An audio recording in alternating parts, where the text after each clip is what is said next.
Perfect. Okay, so thank you everyone for joining and good morning. So I'm Lee Senior, Head of Customer Success here at Force24. Now, as you know by now, we've been doing these webinars every 2 weeks, and they are designed for you to get the very best out of the platform.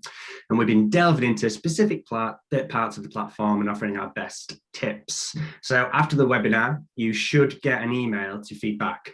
And thanks to everyone that has been doing that. You know, we have been reading this feedback. It's been very valuable, and it's actually formed what we're going to speak about in today's webinar. So Emma this week will be focusing on our journey manager. It's been one of the most requested things to speak about within our webinar. So again, when this webinar finishes and you get that email, please do feedbacks. It's so valuable to us, and you know, we want to encourage that discussion with you. Throughout the webinar, as most of you have probably done before on other webinars too, we've got the Q&A function at the bottom. Please use that for your questions, and I'll collate them along the way.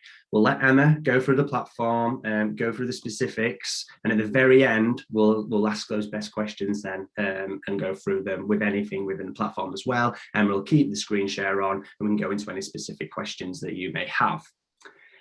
Afterwards as well, of course, you do have intercom. So, you know, if there's questions that come up once you start using it, do ask our support team any questions you've got along the way. You might also want training. So bear in mind that if you've got something a little bit bigger, so you might have a simple question about a journey, but if you want to go through a campaign, please do book in that training session, and Emma, all the team will pick that up with you. And if you want an even deeper sessions, you know, go over your strategy and find out more about your company, do remember you've got a dedicated consultant too. So do reach out to them. If you're not sure who that is, again, pop on intercom and we'll get someone to reach out to you within a matter of hours. So without further ado, I'll hand you over to Emma. Hi, good morning, everybody. Welcome again to our next webinar. I think this is number 4 in the series. So this session, as Lee mentioned before, is really because of the feedback that we've got, that everybody seems to be quite interested in the journey manager, and journey manager in my personal opinion is probably one of the most useful tools within the Force24 platform. And within journey manager, a lot of people will think, okay, journey manager, I'm going to take a marketing list, I'm going to send a campaign, and that's my journey, and pretty much. But the journey manager is a lot bigger than that. You know, every business, you know, those that are attending the webinar, every business is different. You know, you could have B2B, B2C, there's different variables, there's different objectives, there's different goals. And then the main thing, that the crux of that, is the data. So the data that you hold within the system can determine what you do within that journey. So what I wanted to cover off today was different types of journeys that you could possibly build within the journey manager in Force24. Now, I'm probably just going to scrape on the surface of this just to give you a bit of a flavour, because obviously, as I mentioned before, every customer is different, every business is different. And so putting into them variables of the objectives might determine your journey, and your criteria is slightly different, but hopefully it'll give you that flavour. But as Lee mentioned before, that if it is something that you want to talk in more depth with myself and the team in terms of a training session, then just let us know. You can email me directly if you want for a training session, which is emma.dixon@force24.co.uk, and we can arrange that as well.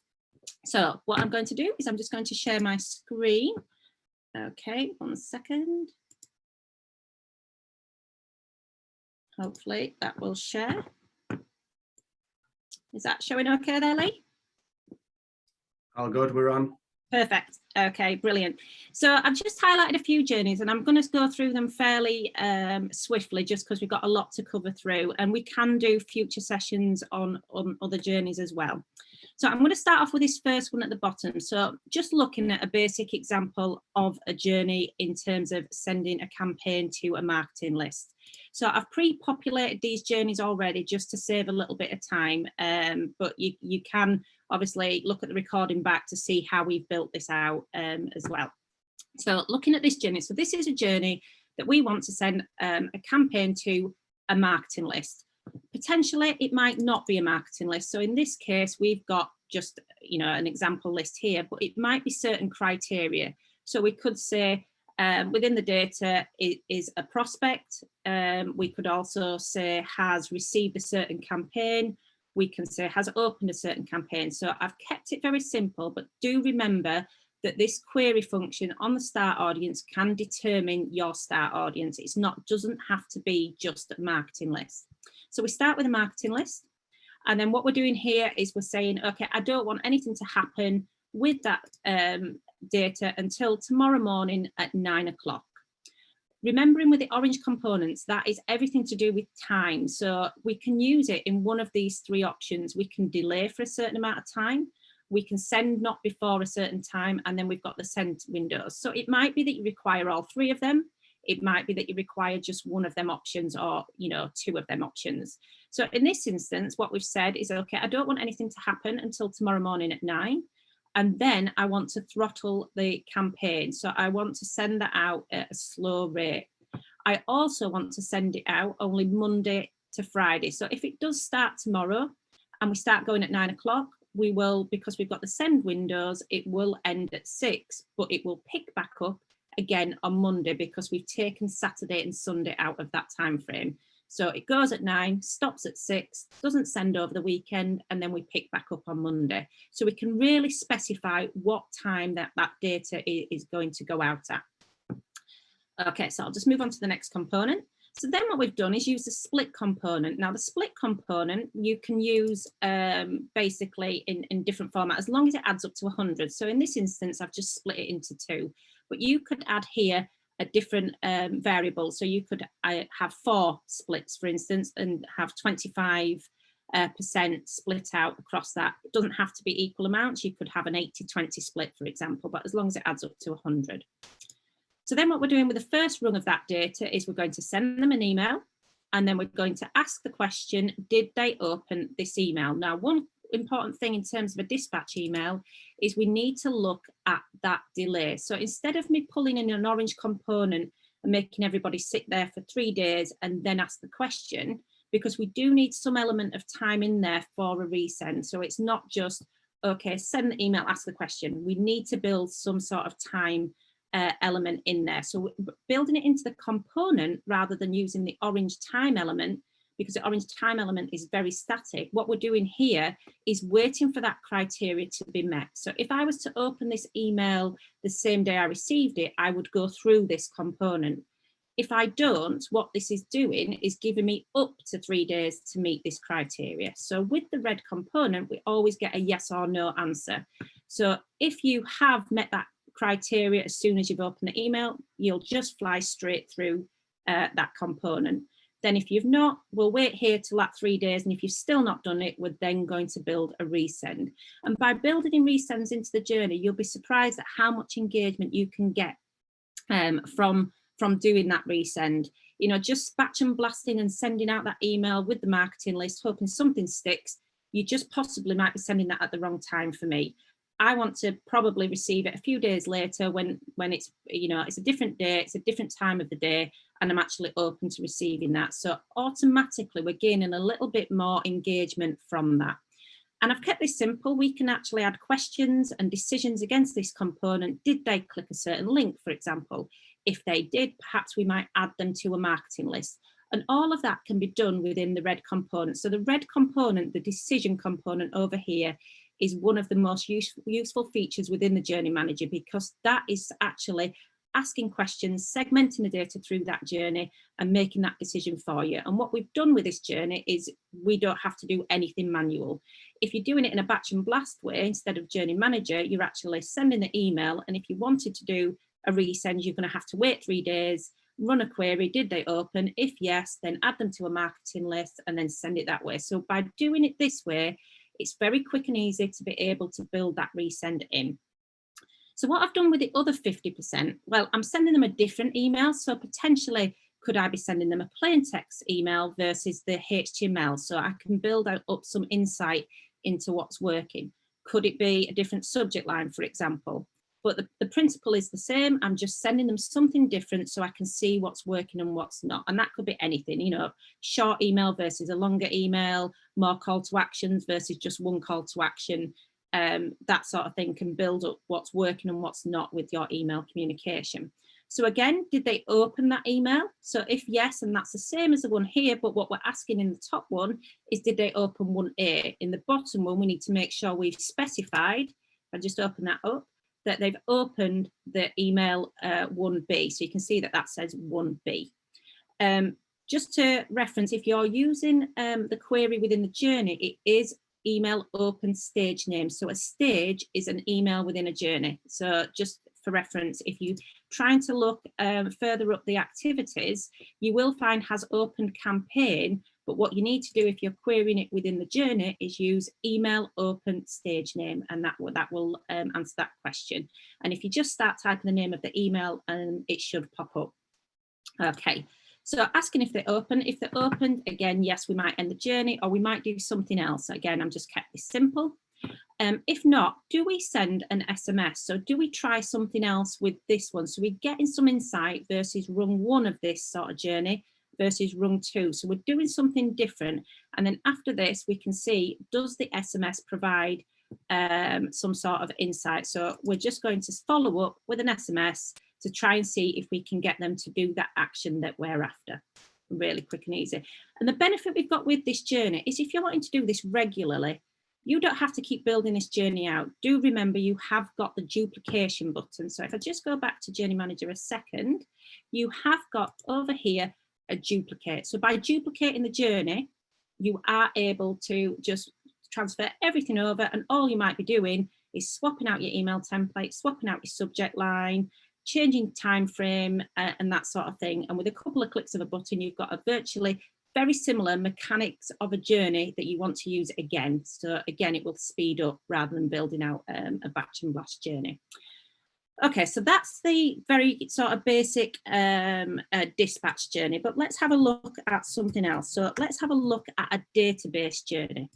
So what does a database journey look like? So if any of you attended the deliverability webinar that we did last time with Charlie, we did go into this in a lot more depth. So I am going to go over this quite swiftly, but we talk about the deliverability quite a bit in terms of engagement and unengagement. So do feel free to go have a look at that webinar on our YouTube channel if you didn't manage to attend that webinar, because it will be quite useful in terms of looking at your deliverability. So what I'm going to go on to now is the engage journey. So what we want the journey manager to do is actually make things automated. We don't want to manually run queries saying, okay, what's my engaged list look like? What does my unengaged look like? This type of journey will do that information for you, and it will automatically run. So what I'm going to look at first is the settings. So just to cover off settings, actually. So where we mentioned on the first journey, where it's just we want to send to a marketing list and we're sending that journey, the enrollment setting for that type of journey is add contacts to the journey only the first time they meet the start audience criteria. So we're just sending to a marketing list, and that's the first time. We only want you to go on that journey once. So that's quite useful in terms of the marketing list. But what does the second one mean? Add contacts to the journey every time they meet the start audience filter requirements after or at least so many days and hours since they were last added to that journey. So an example for that might be, so you've got an automated journey like this one, or you might have, for example, a cart abandonment. And if I was to do that action and meet that start audience criteria today, I would go on the journey. But what if I was to do that same criteria again tomorrow? I'd go on the journey again. So what we can specify is if we set it to the second one, because you do want to potentially allow me to go on that journey for the second time, depending on what that journey is. Obviously, the top one, if it is just one-off campaign, then that's fine. Just first time you meet the audience criteria wouldn't be a problem. But if for a cart abandonment type journey or a retargeting type journey or something like that, that if I did do it tomorrow, you wouldn't want me to go on it again because you've just sent me on it today. So I'd be going round and round every time I met that criteria. For example, if I set it to every day. So what we can specify is actually, if I met that criteria in 6 months' time and it was set to the top one, I wouldn't go on it again because I've already been on it the first time. So what we need to do is set it to the second one and okay, and just restrict me for going on that journey. So we can say, okay, you went on that journey, that's fine. If you were to meet that criteria again, I'll only allow you to go on it every 30 days, for example. So if I did it again next week, I wouldn't go on the journey, but if I did it again in 45 days time, I am able to go on that journey. hopefully that makes sense. But again, if you've got any questions on the enrolment settings, do feel free to utilise the intercom chat function on the platform, and the team will be able to advise you if you were unsure on which setting you should have. Another thing to cover off on the settings within journeys is you can stop after. Now, if you're using the journey manager and sending a campaign to a marketing list and it's been and gone and everyone's gone through the journey and it's ended, and if you've left that journey running, well, one, it's not efficient enough it's running and processing and trying to look for that start audience all the time. So what we would recommend is, if it is a campaign that you know is going to finish next Friday, then, you know, turn it off on Saturday, for example, so we can stop after. And it just means it will automatically turn your journey off. Just as an example, if you left it on and you were just using a marketing list, if you were to add people to that marketing list and the journey's still on, and your campaign went a few months ago, then they would go on that journey because they would meet the start audience filter for the first time. So hopefully that makes sense on the enrolment settings. So with this one, with the engagement journey, what I would set that to is we don't need to run an engagement journey every 30 days, for example. We can set that to, let's run it every 7 days. So we'll just check every 7 days that everybody is in the right pot of data. So what we're starting off with, have you opened a campaign day after or equal to the last 3 months? So we're not going to say just because you haven't opened our last email that you're unengaged. We're going to give you a 3-month sort of grace period to be able to say, okay, if you did. So we're also checking that you're not already in the engaged list, because this journey is adding people to an engaged pot of data. Now, I've kept this simple, but it might be that you want to have additional criteria here. So for example, do you have to be in a certain marketing list? Do you want to exclude customers? Do you want to exclude internal contacts so that your list is accurate? All of that can be built out by just adding that additional criteria to make sure that that pot of data, that engaged and unengaged, is the accurate data for you. So then what we're doing is, if you do meet that criteria, so just at the bottom here, we can see how many contacts are in the database and how many contacts meet that criteria at the moment. So do remember, this found contacts refresh button is quite useful to determine what that number looks like and what you might be expecting. Okay, so what we're doing then is we're going to add people into the engaged marketing list, and that is just the action button. So the action button, if I just drag that in, your options are add to marketing list or remove from marketing list. Then what we've done after we've added them to the engaged, because they've met that engaged criteria, is we're going to remove them from the unengaged. And the reason being, we don't want you to be in both. You're either one or the other. Otherwise, you're going to end up with people in both files, both marketing lists. Okay, so that's the engaged one. So let's go back to the unengaged one. So the unengaged list, we need to make sure with these type of journeys, we've got one looking for the engaged, but we've also got one looking for the unengaged. Otherwise, we're just going to be taking people out of the unengaged list when they're engaged, but actually the engaged list will just grow bigger unless we make sure that we're taking the unengaged back out of the engaged list. So let's just take a look at the unengaged journey. So with this, what we're going to do is we're going to say that you're not already in the unengaged. And what we need to do in this instance is, I'll just change this slightly, is you've not opened an email in the last 3 months. So it's just the opposite way around of what we've built for the engaged journey. Then what we're going to do is we're going to add them to the unengaged, and just like the other journey, we're going to remove them from the unengaged. So what them two journeys are going to do in tandem is one's looking for the engaged and one's looking for the unengaged. By having them journeys running, you don't have to do anything. You can then come into your data, look at your marketing list and go, okay, my engaged pot is 10,000 contacts this week, and then next week it's 11,000. So I can see I'm growing my engaged pot and my unengaged pot is decreasing, which is the goal there, is to make sure that your engaged pot is increasing. So what that ties on nicely is into the next journey. So the next journey that we're going to look at is lead scoring. Again, the first webinar we did, we had a full session on lead scoring. It is on the YouTube channel if you want to sort of look at that in much more depth, because we do talk about how the lead scoring works. So again, I'm just going to talk about the journey here, but do feel free to go view that where we do sort of build out the journeys there on the webinar. So let's look at the webinar lead score. So this is very similar to the engaged and unengaged. So this is a journey that is running and looking for that criteria being met of a certain lead score threshold. And as we mentioned on the webinar the other week, is everyone's tipping point is different, depending on what your business is, depending on what your data is. You know, 50 might be perfect for you, but actually, you know, we usually find B2B is a lot lower in terms of the lead score, whereas B2C is a lot higher. So you need to qualify that lead score tipping point for your business. So if you're getting too many lead scores, then perhaps you might want to increase the lead score so you're qualifying that data. So what we've done here is if your lead score is greater or equal to 50, and then what we've done as well is, in this instance, is we've excluded anybody with a Force24 email address. So I don't want to pick up the fact that all my colleagues are clicking and opening emails, because I'm going to pull them into my pot of data.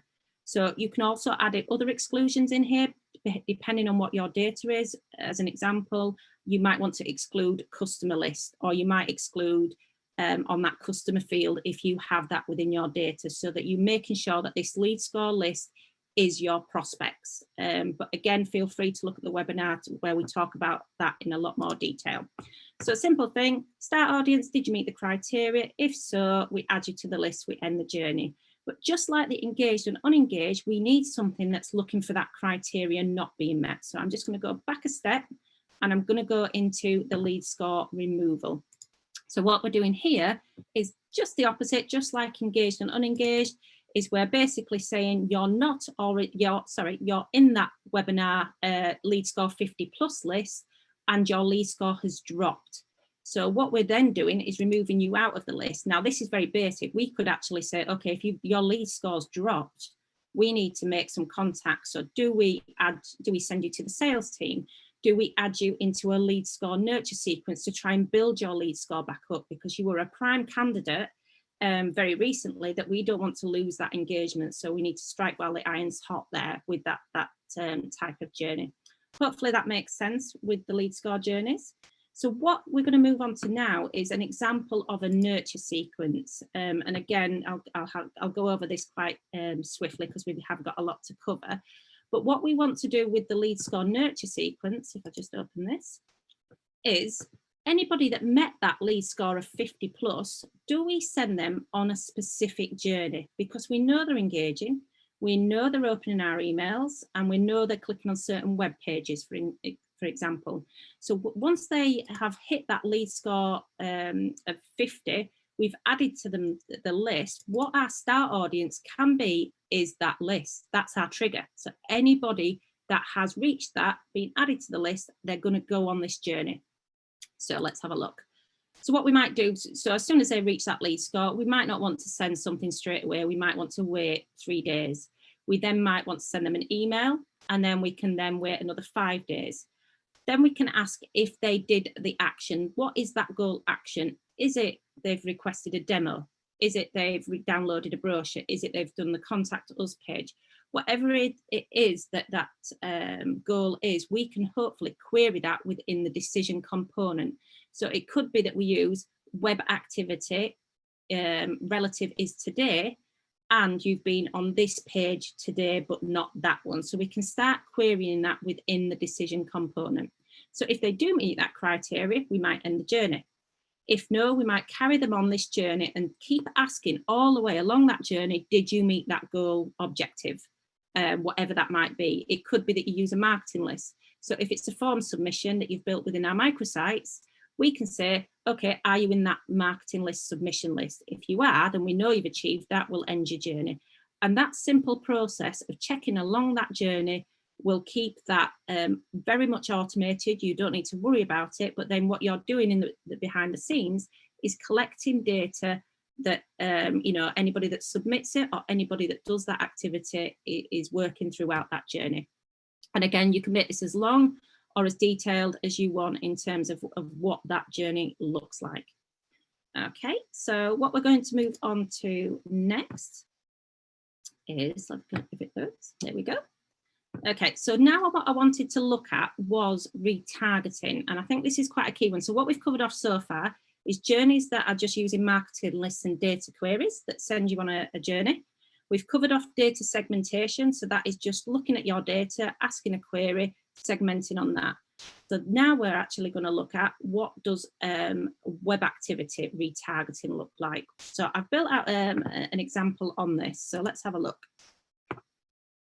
So with a web activity retargeting journey, what you're looking at, as long as somebody has dropped that cookie and we're tracking them and we're tracking that activity, so they've received an email, they've opened and clicked it, gone onto the website, things like that, we're tracking.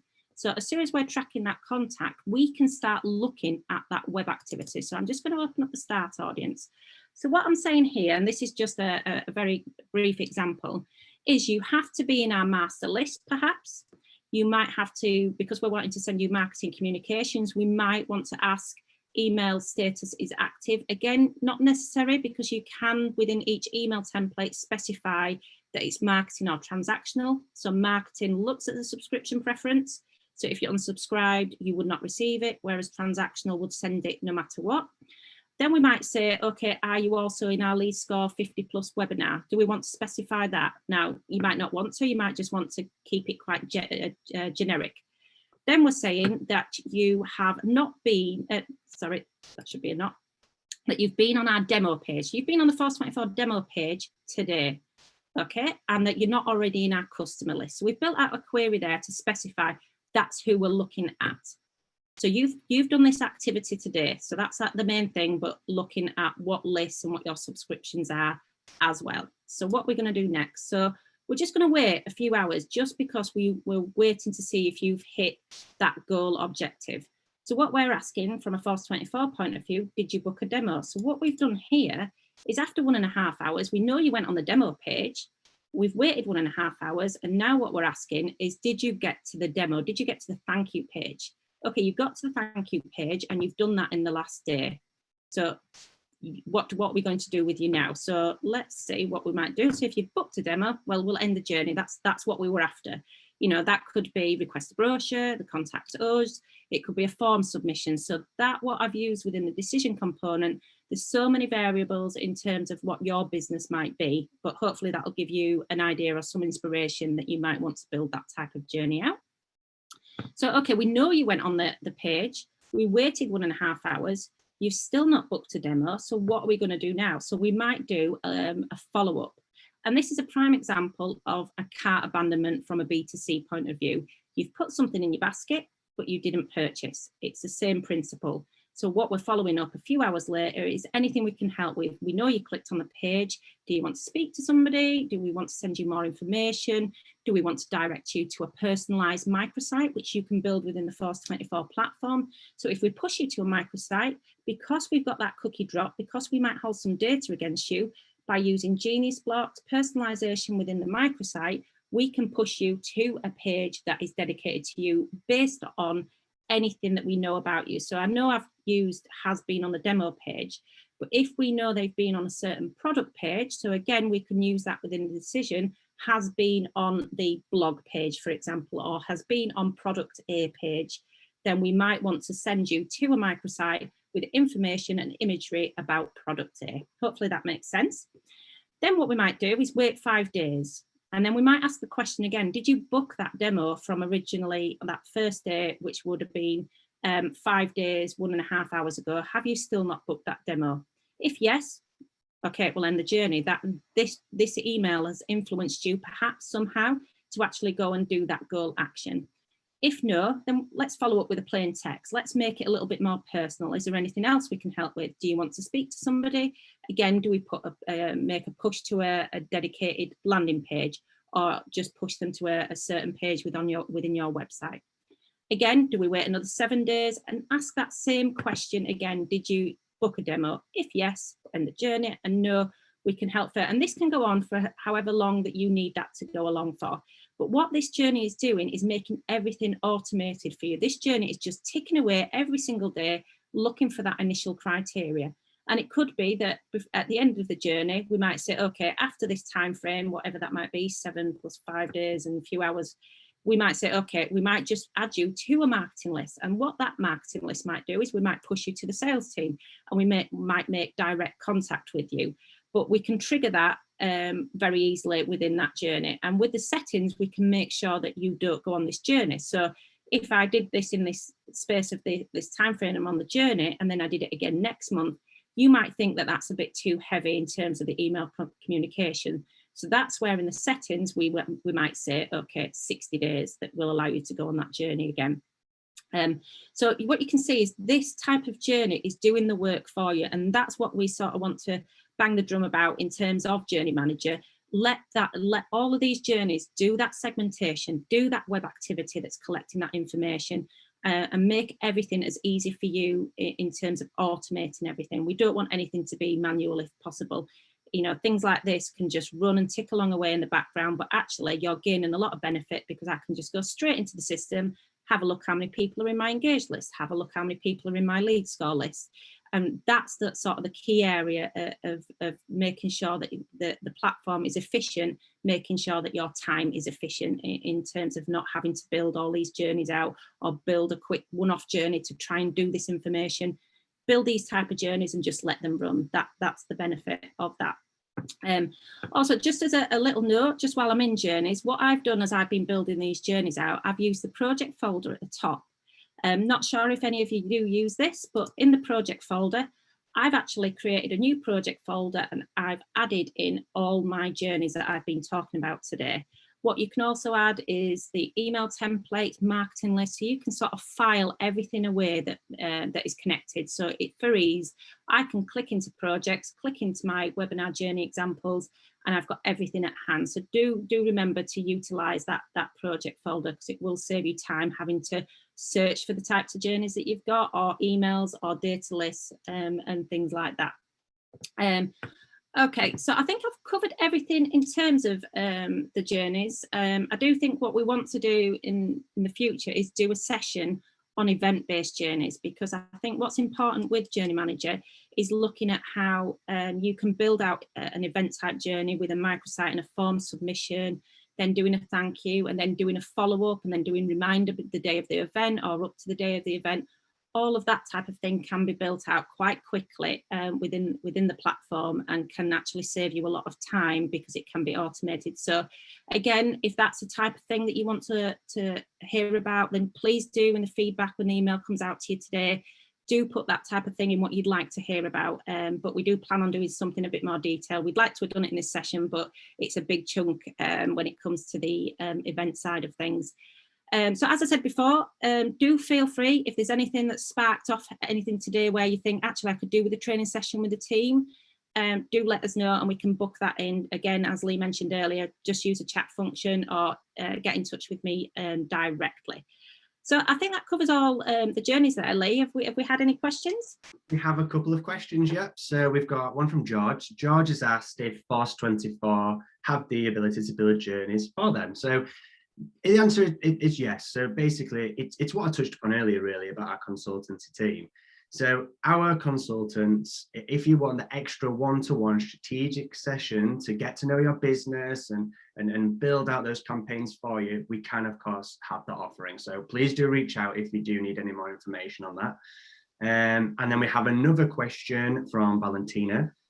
So that question is, in case I want to build a journey manager to track an opened email and send it again some days later, do I need to build that before sending out the campaign? So in my opinion, it's good practice to have the journey ready. So if you click start, it's good practice to have the emails in there. You can, of course, come back to it and change email templates, but it's just a case of, if you forget, it's really about that personal thing of, if you forget, do you want to be thinking about it and having to go back in? I would preferably just do it in one go. It also depends on, what if you are going to be resending to unopens, let's say. So if you're resending to unopens, all I would do is have that same email template. If someone hasn't opened your email 5 days ago, the reason isn't the email template itself. They haven't seen it. The reason is the subject line. You haven't given them a reason to open it. So just send the exact same template, change the subject line. That's what might get that second open.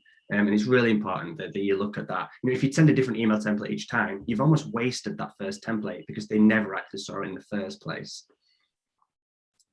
Oh, we've got another one. Are you able to edit an email once it has been put in the journey? Yes. So yes and no. So you can change the template. So if you've published an email, that no longer can be changed because that is there to be used in a live environment.